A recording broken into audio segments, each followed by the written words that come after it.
Thank you very much, everyone. I didn't know what to expect, so I didn't know how to dress, but I thought dress as warmly as I can, and so here I am. I think we all had the same idea, but it's wonderful to be here with all of you for a day tour of the Pyeongchang facilities, and I would like to begin by thanking President Lee Hee-bum and all the staff members of the Pyeongchang Organizing Committee for the marvelous work they have been undertaking in these months and years.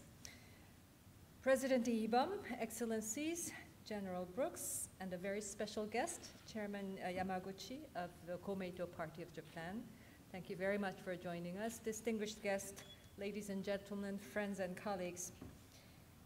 Once again, huge amount of thanks to President Lee and all of the wonderful staff at the Organizing Committee for the hospitality and generosity in preparing for our visit today and for the excellent arrangements made for this very special event at Pyeongchang. I think we were all very delighted to be on board the new high-speed KTX train from Seoul to Gangneung. The journey was very comfortable with a slight glitch. We had to stop very briefly for the testing of the lighting system, but that's the nature of these test runs. You discover glitches and you fix them. And I have absolute confidence that through these trials, by the time the line formally opens in December, it will be run to picture perfection. The journey was just over 2 hours to cover 222 kilometers, and I would certainly highly recommend this way of getting to Pyeongchang to all those looking forward to coming to join the Winter Olympic and Paralympic Games next year. I think the site visits and briefings were also outstanding. Thank you, our wonderful guide, the explanations. The magnificent results of the hard work of the Pyeongchang Organizing Committee was clearly on display, and I have every confidence that the Games will indeed to be a tremendous success.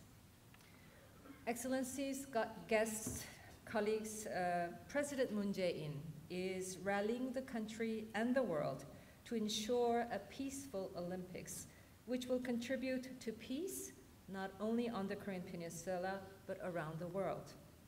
Indeed, a resolution calling upon the international community to uphold the Olympic truce shortly before, during, and after the next year's Pyeongchang Games was recently adopted by consensus at the UN General Assembly in New York. Co-sponsored by 157 member states of the United Nations, the resolution expresses the global expectation that the 2018 Games will be a meaningful opportunity to foster an atmosphere of peace, development, tolerance, and understanding on the Korean Peninsula and in Northeast Asia. Ladies and gentlemen, our shared aspiration to build a peaceful and better world lies at the very heart of the Olympic spirit. And Pyeongchang, meaning peace, Pyeong, and prosperity, Chang, has clearly been destined to be at the center stage at this particular point in the global Olympic movement. The Pyeongchang Games takes place just south of the line that still divides the Korean Peninsula, and at a time when the international community is working closely together to force North Korea to give up its nuclear ambitions and achieve denuclearization in a peaceful manner. And against this backdrop, I do hope that North Korea will come to the Games as well. This will be a unique opportunity to forge inter-Korean reconciliation and peace, which would certainly be welcomed by the entire international community. With the participation of both East and West, 30 years ago, the 1988 Seoul Summer Olympic Games generated a valuable momentum for reconciliation and peace between the two camps of the Cold War era. The 2018 Pyeongchang Winter Games will serve as another milestone in Korea's efforts to contribute to world peace and prosperity. But ladies and gentlemen, our top priority here is to ensure the safety and security of each and every national team, the Olympic family, and all spectators visiting Pyeongchang during the Games. We will thoroughly prepare in every possible way to ensure that it is recognized as the safest Olympics in history.